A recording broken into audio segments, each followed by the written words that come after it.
Annie Jacobsen is a journalist and is the author of Area 51. Her current book, Operation Paperclip, discusses the end of World War II and the American government's decision to accept high-level German scientists inside its borders, some of which had done monstrous things. This decision accelerated U.S. scientific capabilities, but also brought into question its ethical standing. So to talk about that, please welcome Annie Jacobsen.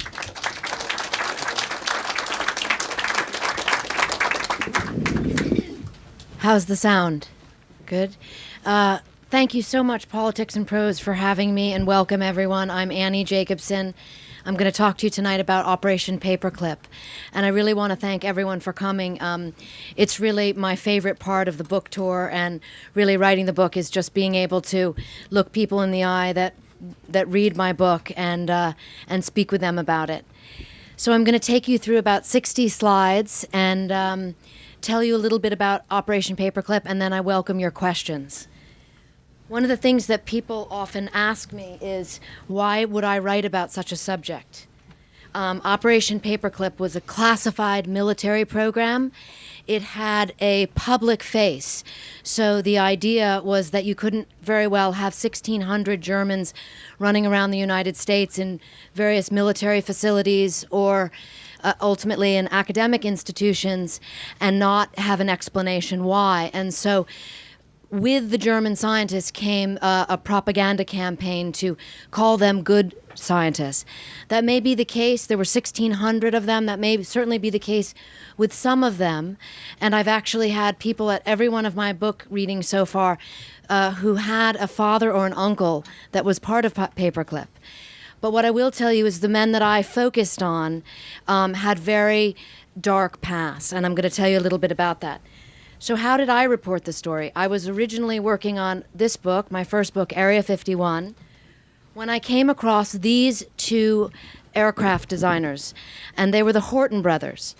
They designed this aircraft, the Horton All-Wing 5, and you can see it looks remarkably like the B-2 stealth bomber. And when I first saw those two images next to one another, I suddenly realized, without very much more explanation, how much technology we in fact got from the Reich, and I wanted to know more. What I learned was that while the Horton brothers were overlooked for Paperclip, their boss was not. This is their boss. This is Colonel Siegfried Kneemeyer. He was one of the Reich's top 10 pilots, and he flew on spy missions. This photograph here is Kneemeyer about to fly over Norway to choose bombing targets. And Kneemeyer, you see, that's his paperclip photo there.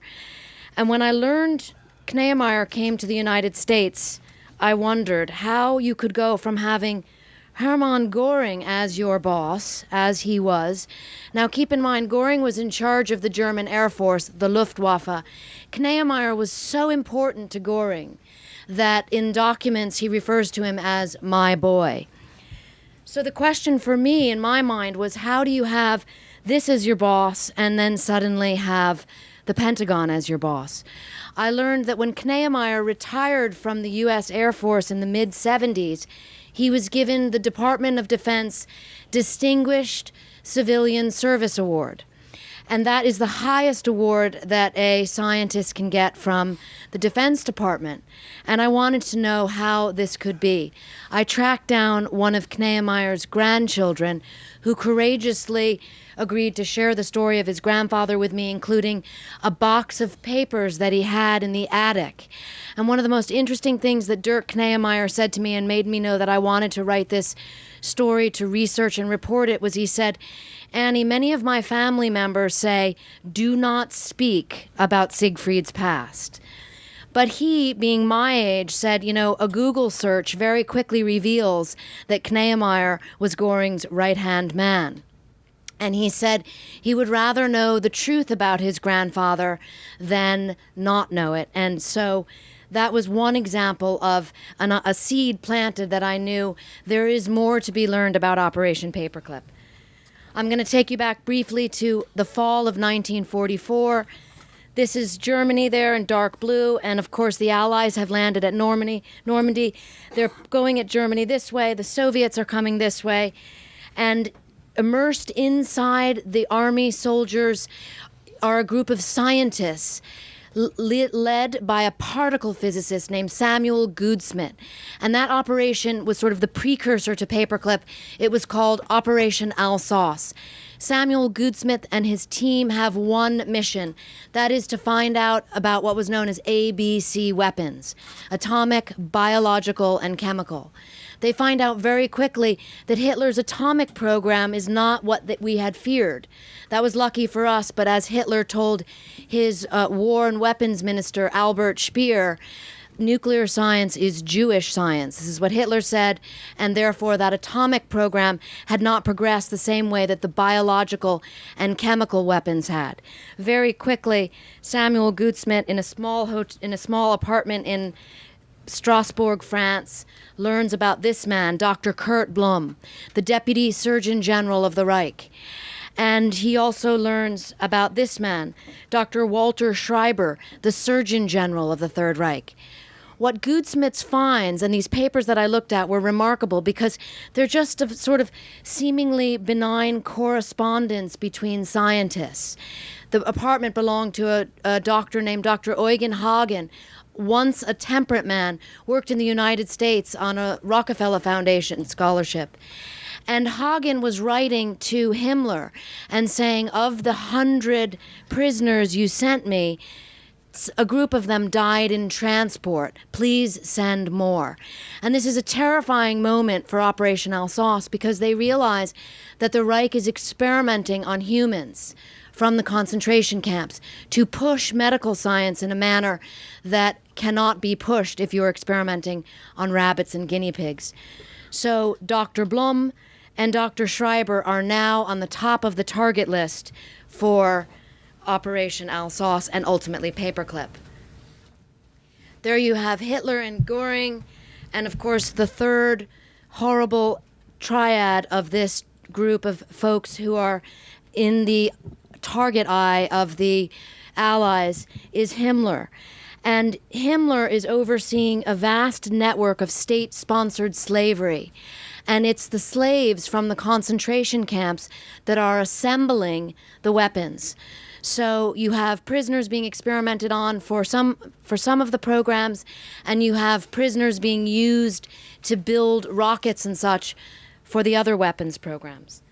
As we're moving across Germany, all across the Reich, the Allies are coming across hidden troves of treasure like this. This is a famous photograph of gold, but also in these caves, Allies are finding documents and they're finding weapons.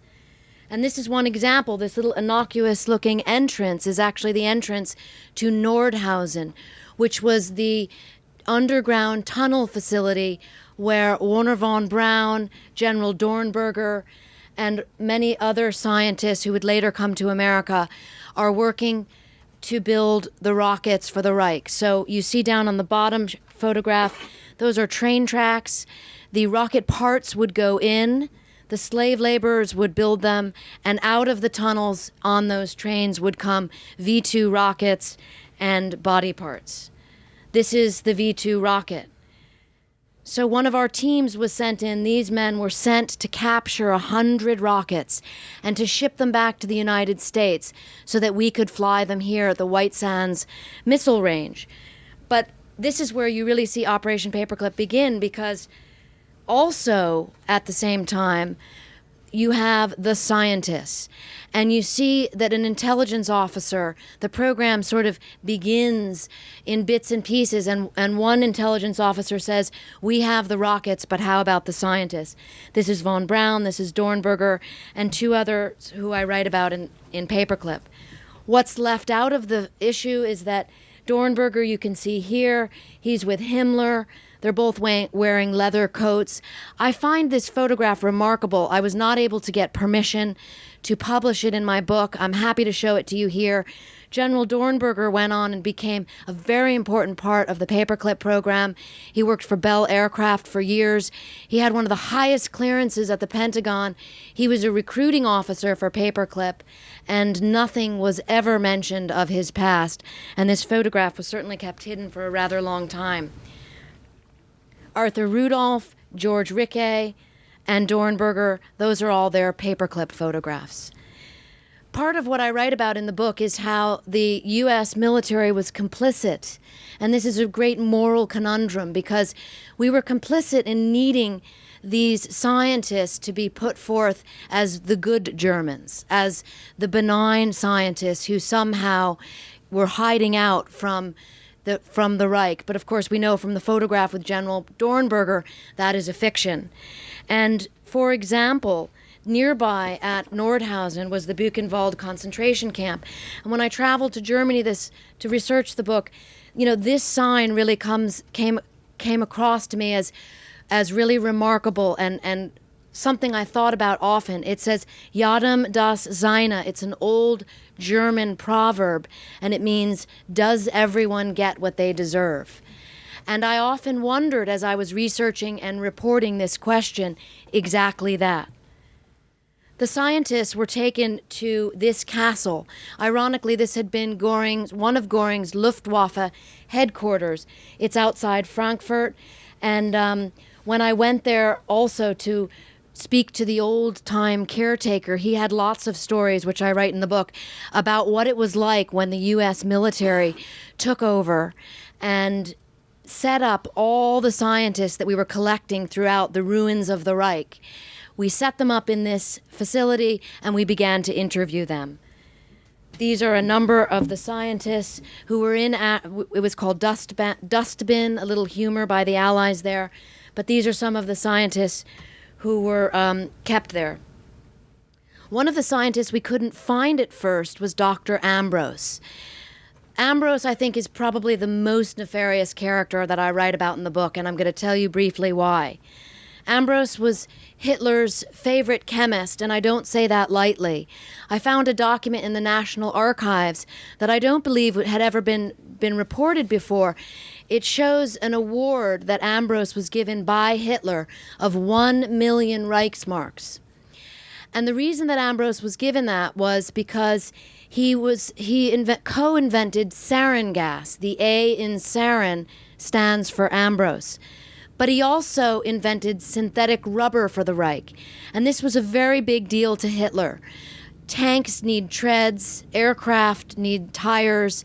Hitler knew the Reich was running out of rubber. And so when Ambros invented rubber, the Fuhrer bestowed him with favor in the form of this giant financial reward. Ambros was also put in charge of a slave labor factory, none other than at Auschwitz. And this is an Allied intelligence photo of the Auschwitz-Birkenau complex in June of 1944.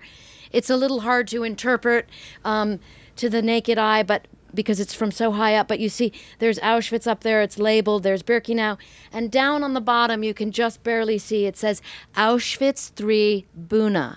Buna is the name for synthetic rubber, and this was where Ambros was manager. And slaves who were spared the gas chamber, some of whom I interview for the book, were sent to Buna to work. Most of them were worked to death. Of all the photographs that I found on my research and reporting, none bothered me to the degree that this one did. It was not the bodies stacked like cordwood that we all have seen and have horrified us, but rather it was this, and it's because of what that sign says. It says Company Sporting Club IG Auschwitz. And those are two of Otto Ambros's colleagues fencing. So after a day in the laboratory, they would go for sport and fence. And as it was explained to me by the academics at the Fritz Bauer Institute who allowed me to publish this photograph, they told me that this sporting event would take place in the afternoons well within the sight of the 3 large chimneys of the death camp's crematoria. That Otto Ambros became part of Paperclip is horrifying. Dr. Bloma, captured by the Allies, begins talking. He's the first high-ranking member of the Third Reich, also close to Hitler. He wore the golden party badge, which means he had favor from the Fuhrer. And he begins cooperating with the Allies and tells them about atrocities, mass sterilization, and gassing of Jews. There's a tug of war going on. One group of scientists is extremely interested in Dr. Blum. He's in charge of Hitler's biological weapons program. He's been working on a bubonic plague weapon. But there's a tug of war going on, because here you have Dr. Leopold Alexander, who has been sent to Germany not to try to find scientists, interrogate them, find out their knowledge, and decide whether or not they should be part of Operation Paperclip, but rather to look for men, specifically science, specifically doctors, who might be tried at the Nuremberg war crimes trials. At the same time, you have Harry Armstrong, later the second Surgeon General of the Third Reich. Armstrong is interested in enhancing pilot performance in the United States. The next war will involve pilots who fly high, fast, and far. And the Reich, Harry Armstrong knows, is far advanced in pilot physiology at this point than the U.S. Army Air Forces, and he wants those German doctors. He teams up with Dr. Hubertus Strughold, known as the father of space medicine. We'll talk about Strughold a little bit later on. Strughold was the top man in Luftwaffe medicine. When I was doing an interview recently, someone said, well, could people that were this high up not have known? And the best analogy I can give you is, imagine being a hedge fund manager today and trying to say that you're not interested in capitalism. If you were to rise to the top of your field in the Third Reich, you had knowledge of things, and you had a commitment to an ideology that is almost impossible, in my estimation, to say that you didn't know. Nevertheless, Harry Armstrong and Hubertus Strughold create a partnership in Germany, and they hire these men. This photograph, never published before. Richard Kuhn is in the center, a very famous Nobel Prize-winning chemist, and many other scientists who would come to the United States as part of Operation Paperclip to work in Texas. But before that happened, there was a knock on the door in the institute where they were all set up to work in Germany before their passage to the United States could be arranged. And that was from, as I told you, Dr. Leopold Alexander. He wanted these three for war crimes, as he wanted Dr. Theodore Benziger.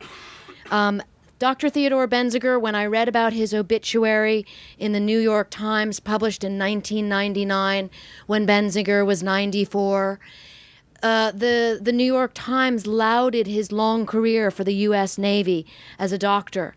It talked about how he invented the ear thermometer, but it left out entirely that Dr. Theodore Benziger was part of a small group of doctors that worked with Himmler.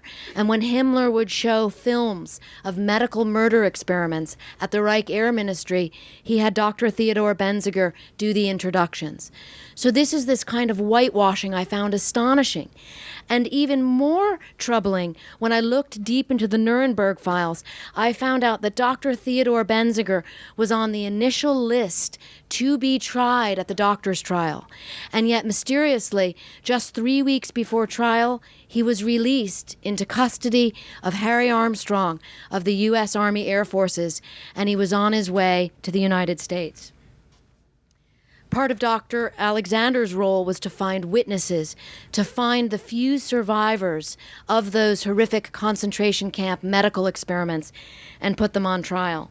So we had the doctor's trial. There you see Dr. Bloma in the center. He would be acquitted, and he would later become part of Paperclip. And there you see Dr. Alexander with a witness who comes into the story later at the Nuremberg doctor's trial. This is one of the doctors. Someone once asked me, did any of the doctors know each other? And they absolutely did. Dr. Alexander, part of the reason why he was chosen to be the chief medical expert for the Nuremberg trials was that he had grown up in Vienna, and he left when the Nazis took power. So he was a fluent German speaker, and he was astonished to figure out at the doctor's trial that he was in the same medical class with Dr. Biegelbach. Karl Hollenreiner, one of the few survivors of those experiments. I tell this story in the book, but there's so many moments that I came across that are just lost to history. I couldn't believe that I had never heard of them, and they seemed to not have been written about anywhere. Karl Hollenreiner was the subject of the saltwater experiments, and I won't give you the details because they're gruesome. You can read some of them in the book. But Hollenreiner was so outraged at Biegelbach, who had performed those experiments on him. He came into the Nuremberg trials with a dagger hidden in his pocket. And while he was on the witness stand, he leapt off the stand and he tried to stab Biegelbach. And one of the Nuremberg judges was so upset with him because he said, "We are here to show what democracy is all about," that he sent poor Karl Hollenreiner back into the prison with the Nazi doctors. Dr. Walter Schreiber, hold that thought. He was absent from the doctor's trial. He'd been captured by the Soviets. Jumping over to another program briefly and quickly, some of the men who worked for the U.S. Army really felt that this program was terrible, and they didn't want to be working with Nazi potential war criminals. But there was also a Soviet threat, and they felt that it was perhaps the lesser of two evils.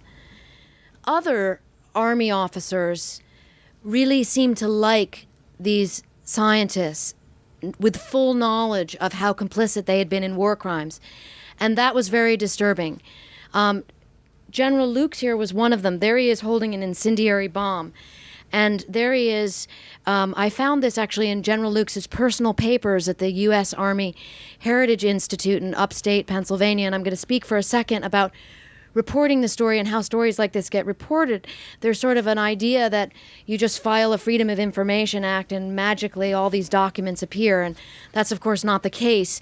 I often think of myself a bit like a detective, and that you have to really find your way to the story. But when I saw this photograph of General Lukes seeming to enjoy himself at a cocktail party with Hitler's chemists, I decided to track down Lukes' personal papers, which I found at the History Institute.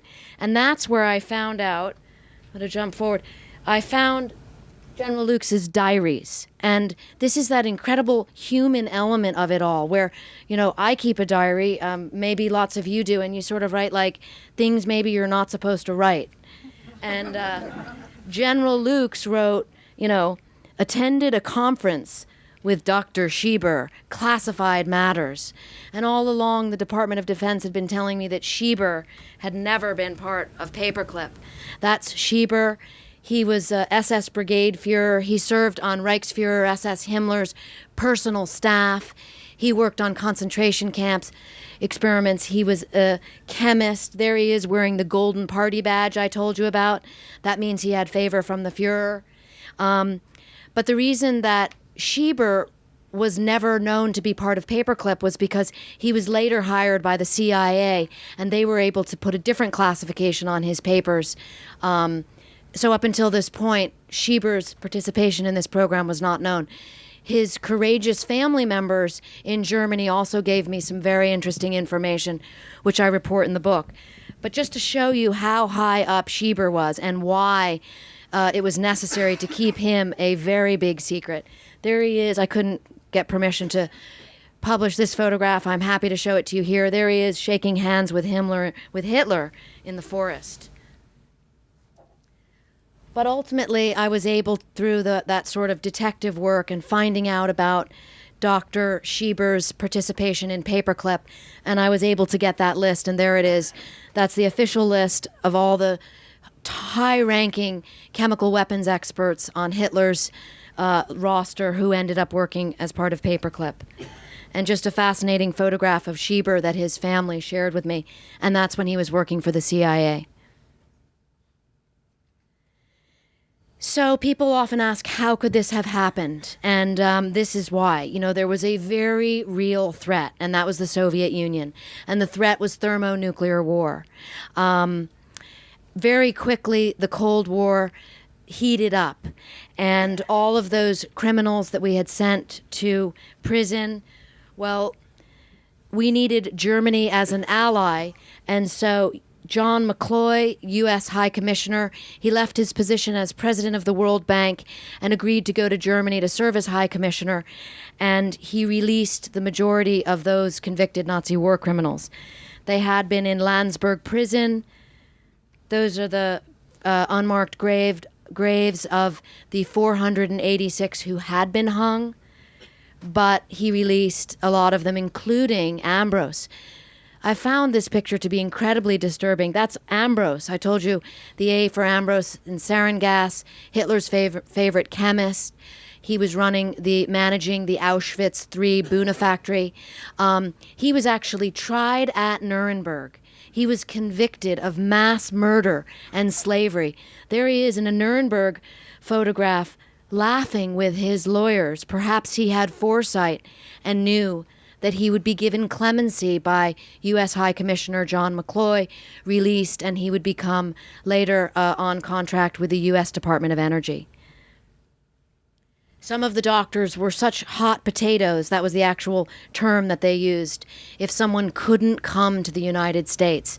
And so they were sent to this facility outside Frankfurt. It was a black site. I sort of think of it as the original post-war black site.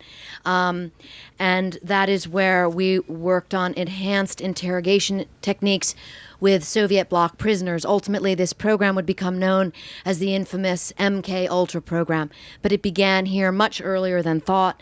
And lo and behold, who were the two physicians at Camp King? Dr. Schreiber, released from the Russians. Many thought he was a Soviet mole.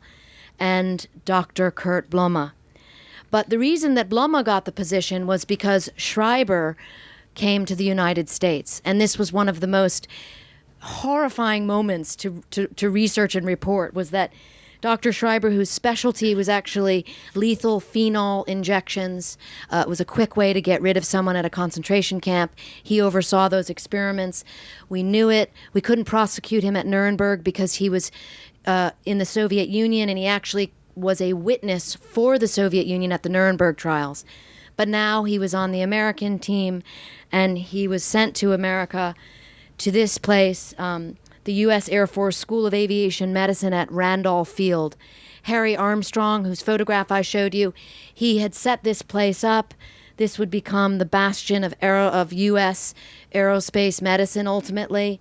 And when Dr. Schreiber, the former Surgeon General of the Third Reich, arrived in the United States, and here's where circumstance plays into the story. I really love when fate and circumstance work in a very interesting way that perhaps justice cannot.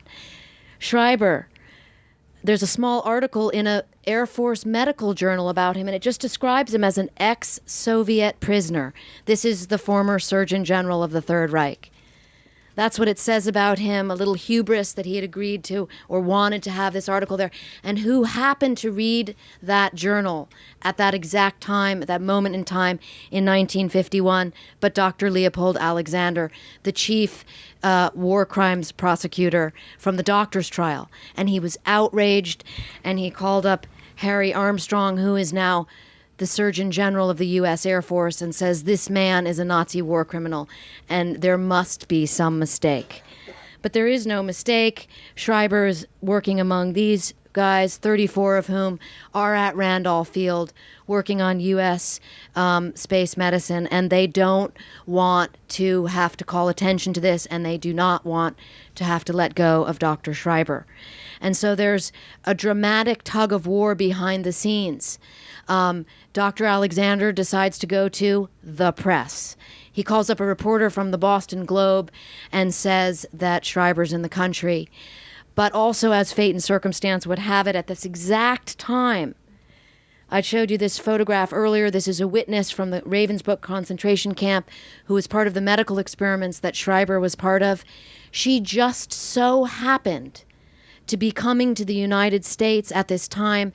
Dr. Alexander and a colleague in Boston are giving pro bono medical treatment to anyone who is a victim and a survivor of the Nazi concentration camp medical experiments. She's in the United States at this exact time. Just to give you an idea, that's what her leg looked like from some of the experiments. Dr. Alexander and Alexander Hardy, who was assistant prosecutor, together wrote to President Truman and said, Dr. Schreiber must be expelled. And a little bit of justice. This was the article in the New York Times as he left for Argentina. And it says, Nazi physician leaving. So in the end, Paperclip, those 1,600 scientists had different trajectories in their life. I write about what their lives were like in my book, but of course the most famous among them was Wernher von Braun. And Arthur Rudolph, who had been in charge of the underground weapons facility at Nordhausen, where 30,000 slave laborers died building the V-2 rockets. He was one of the few German scientists who was investigated by the Department of Justice, not until 1983, but investigated nonetheless.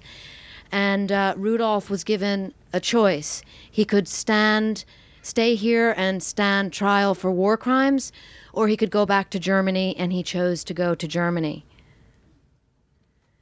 Kurt Debus, the first director of the JFK Space Center, toward the end of my research, I was learning about Debus. He wore the SS uniform to work.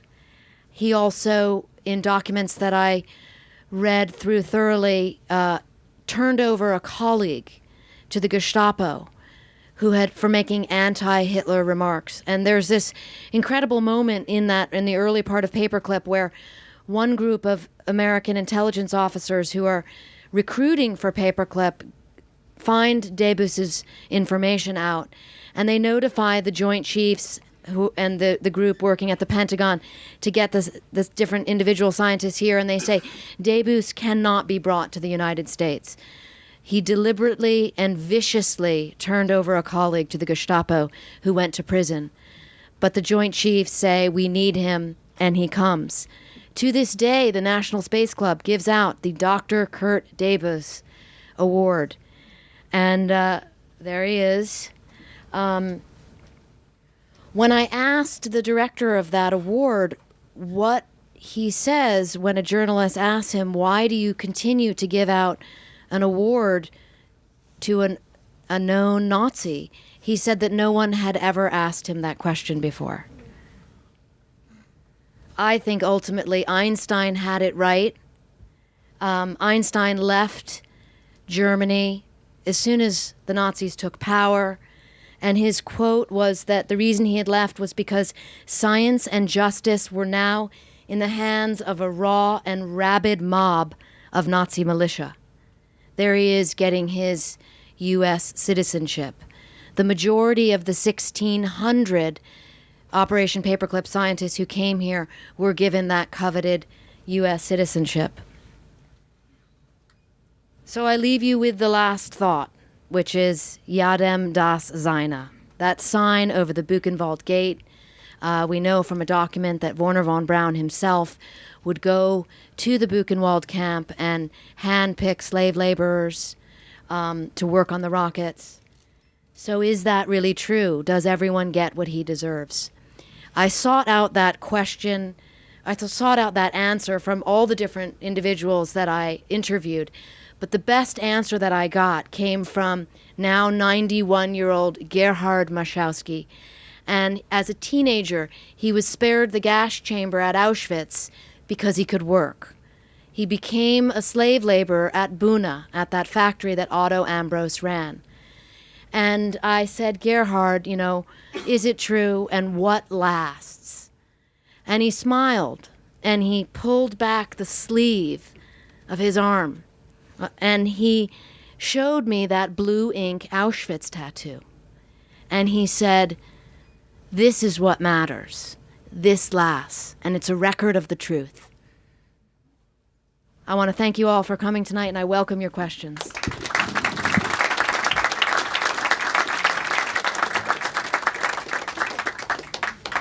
So I'm sure there are many questions. Just make your way to one of the microphones and please ask.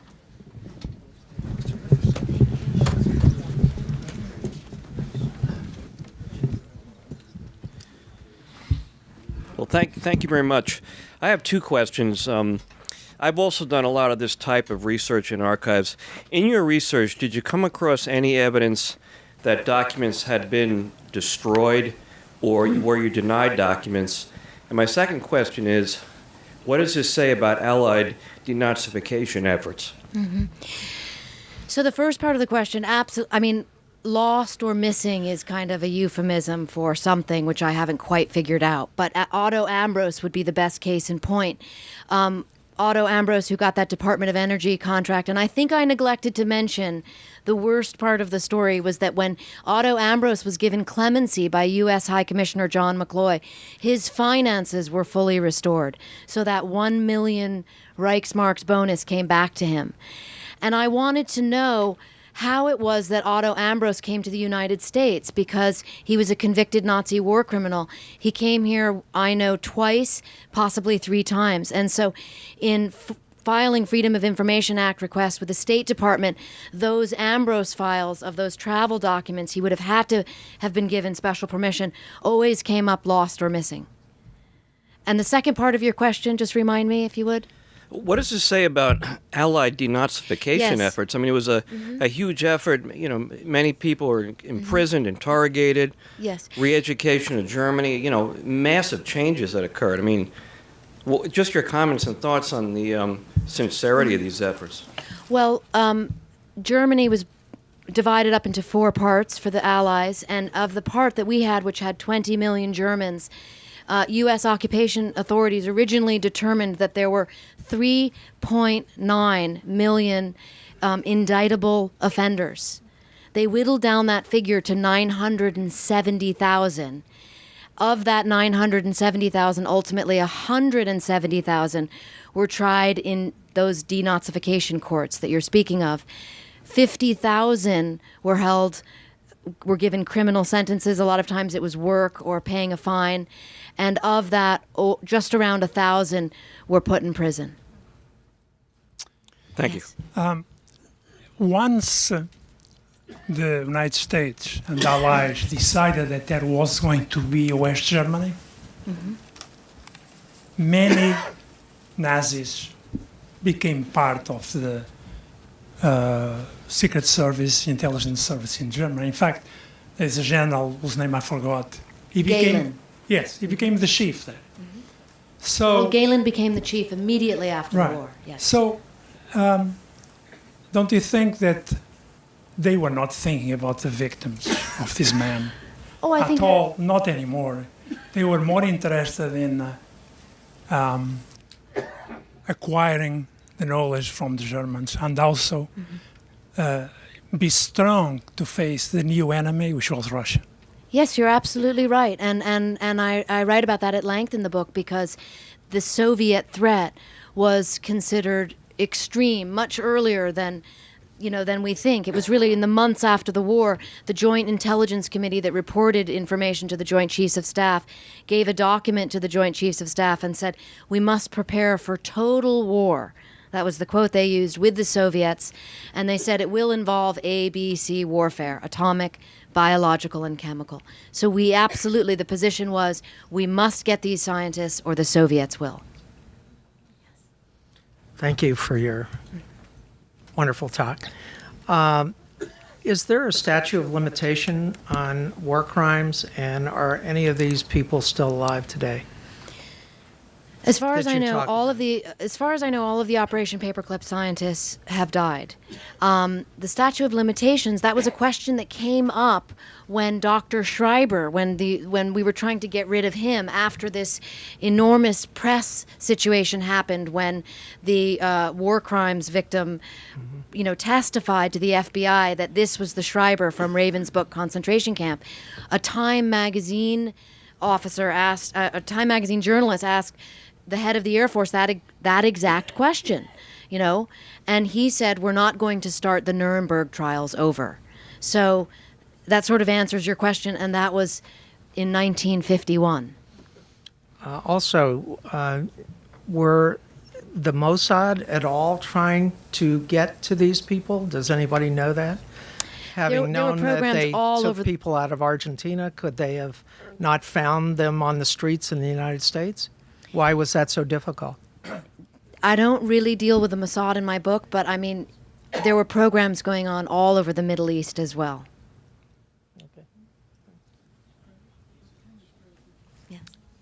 Yes. Yeah, you mentioned the Soviets were interested in these scientists as well.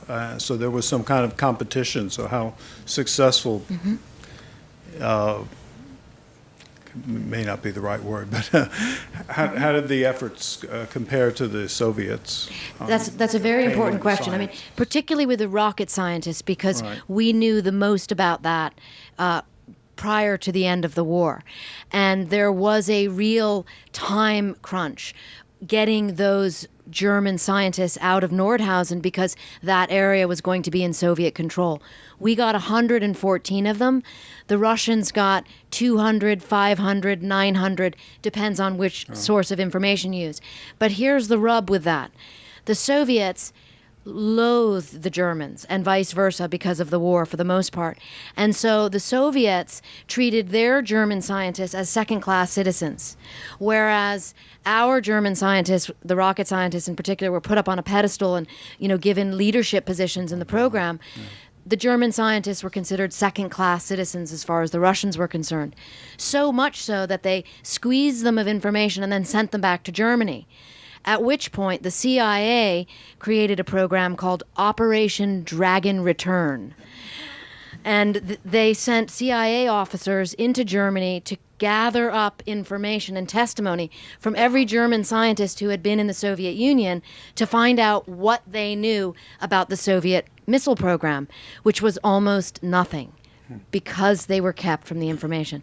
So the end story of that is the Soviet program went very well without the help of the Nazi scientists, which you must ask the question then, did we really need them? Thank you. I'm curious about your access and researching. You mentioned a few instances in just your talk about some not being allowed publishing and FIFA access denied. And sort of if you could talk about the challenges of that and some more at length. Yeah, I mean, there's always a challenge, but as a journalist, or at least the way that I work is I just find my story however I can. And ultimately, if you keep searching and keep knocking on doors, you find what you're looking for. I mean, one example, I was really fascinated with Dr. Blom and Dr. Schreiber just because they were such high-ranking members of the Reich. Dr. Blom's son spoke to me, invited me into his home. He had never spoken with a journalist before. He's in his 70s. He shared lots of information with me very courageously. We all have father issues. That's a real father issue. On the other hand, Dr. Ambrose, and mindful of this money being restored to Ambrose, I found out that Ambrose had a villa in Switzerland. And I really wanted to know about that money, so I tracked down Ambrose's son. But he refused to speak to me. We had sort of a correspondence a little bit. And when I asked him, could you tell me a little bit about how you present this information to your family, to your grandchildren, for example, who happen to live not far from where I live in Los Angeles, he ceased conversation with me and he said that is a private matter.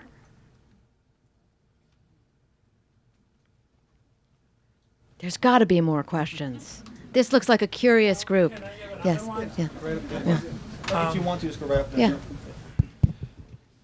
One has to keep in mind the standards of ethics back then were not what they are now. They were human experiments in the United States, for example, where they inoculated African Americans and Hispanics with the gonorrhea bacteria, etc., etc.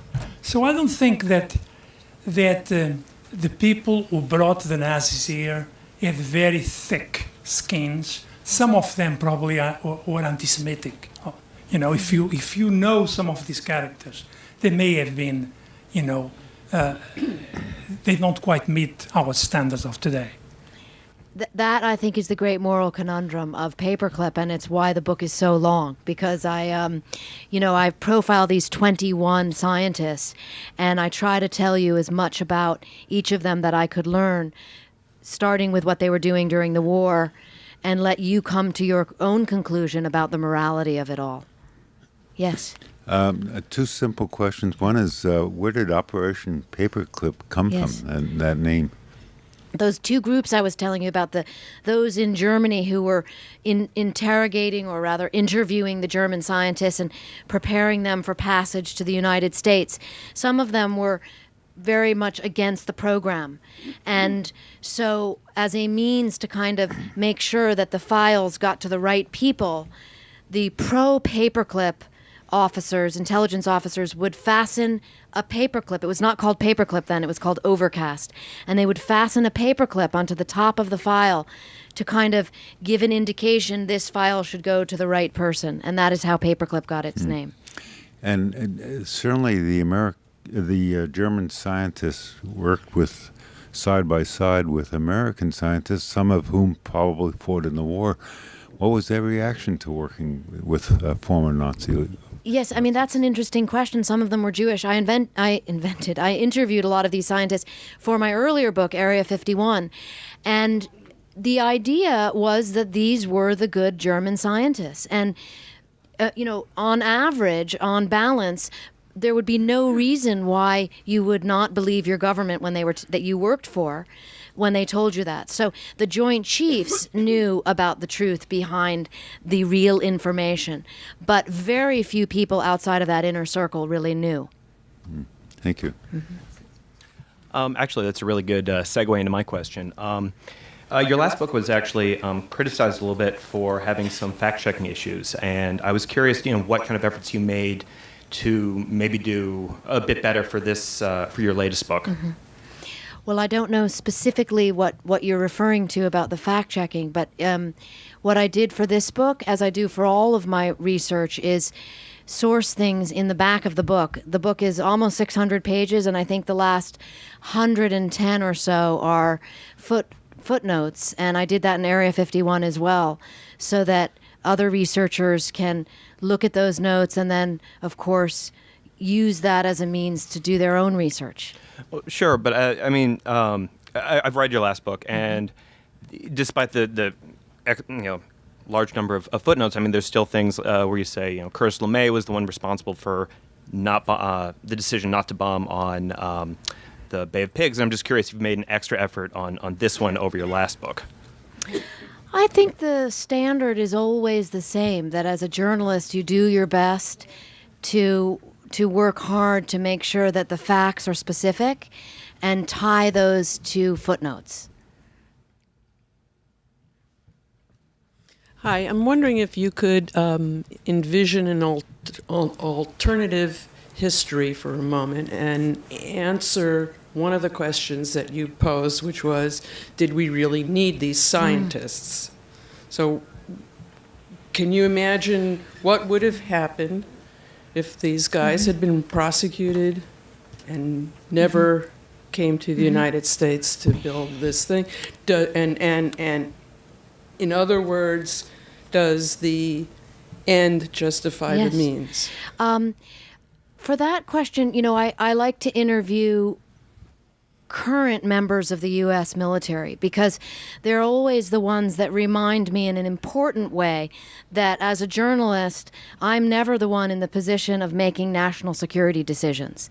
And so it's almost impossible to imagine that situation, because the people who were in charge of Paperclip, the Joint Chiefs and their staff, were in that critical position of believing the intelligence that they were getting, that the Soviet Union was preparing for total war, and that we too needed to prepare for that. So one would never want to stand on a pedestal and wag the finger back at history. That's something I'm always reminded, and I do try to. Do we need hundreds of these scientists? Would 5 have done?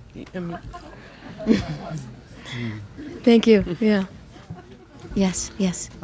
Your book treats 21 special cases, the most notorious probably of the group. Did you get any sense of what the nature? My grandfather was one of the less prominent paperclip scientists, and he was a physical chemist. To my knowledge, he was not a war criminal. But does your book talk about how the large majority of them were just actually good scientists, or Well, I would have no way of knowing if they were good scientists because I didn't look at their specific cases. Now, I understand these 21 were outrageous, but most of the relatives of the other 1,519 are running around like me and could tell you something about those people.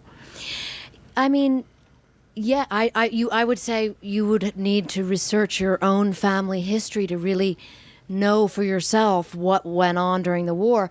I mean, the best example I can give you is Schieber's son claimed to have no idea that his father was on Himmler's personal staff. It's not exactly dinner conversation after the war.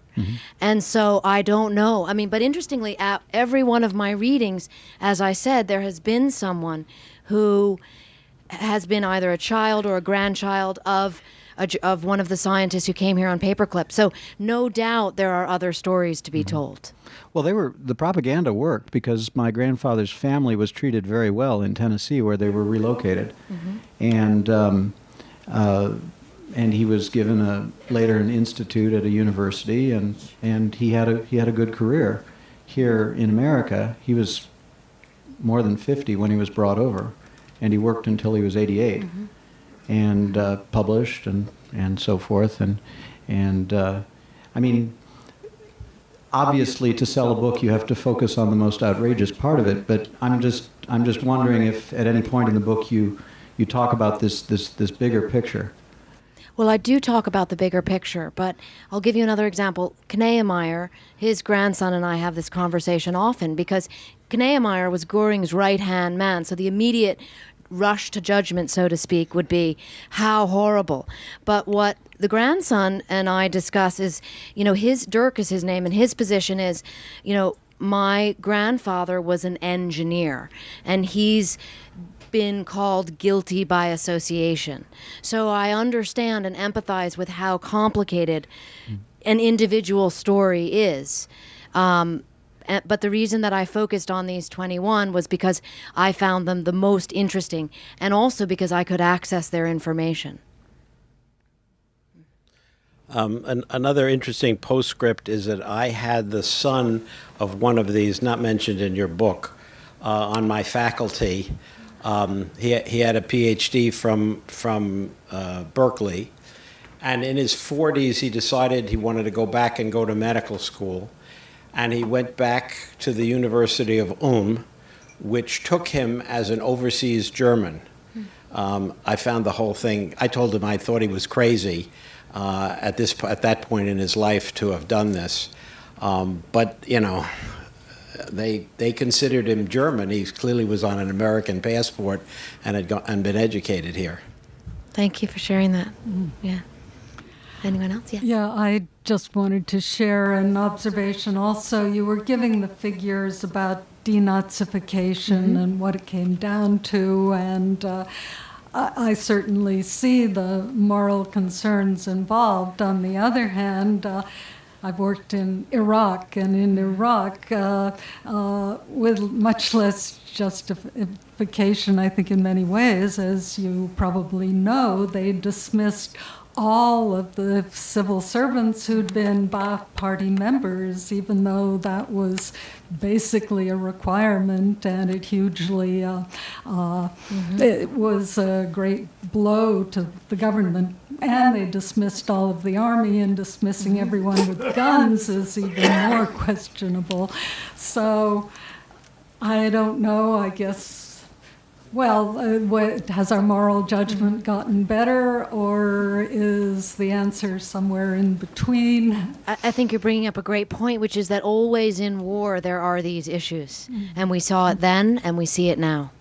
And interestingly, all of those, one of the first things that the one group of U.S. Army intelligence officers did in Iraq was capture all of Saddam's documents because, and you probably know this, and they're now at the Hoover Institute, and Iraq says, well, we want our documents back, but we're not going to give them back because out of the fear that what is in those documents shows who snitched on who and who was hung. And there again is the same moral conundrum. Who owns those documents? Who gets to be in charge of their own past? I think we'll have time for 2 more questions. So 2 more questions. Yes. Yes. Yeah. Do you have any idea why the Germans, the nuclear scientists, could not get the atom bomb? I mean, a lot has been written about it, and I would encourage you to read those books. But what little I touched upon, because of course Alsace learned quickly that program was not advanced, and I think in summation that the idea that Hitler thought it was Jewish science really kept that program from blossoming the way that their chemical weapons program. I mean, they had enormous caches of chemical weapons that we came upon. You know, bombs that were supposed to be dropped by the Luftwaffe loaded with sarin gas, bunkers full of them, hundreds of tons of this. Why these chemical weapons were not used remains a great mystery. But that atomic bomb issue is really, many people have written about that, and it's sort of the great mysterious good fortune that program did not advance. Thank you. Yes, and the I last wonder question. if you could elaborate on what still mystifies me is the most mystifying thing you've said, and that these German scientists working side by side with highly educated people who grew up in World War II, when we were brought up to believe that there was no such a thing as a good German, and yet they didn't suspect that these people who were also educated and also knew a great deal of science and also presumably worked in science in Germany, was not one person suspicious enough to say these cannot be good Germans who just lived in a cave during World War II? Yes, and I think that is where the U.S. Army in particular became complicit in that idea, because they really helped promote that fiction.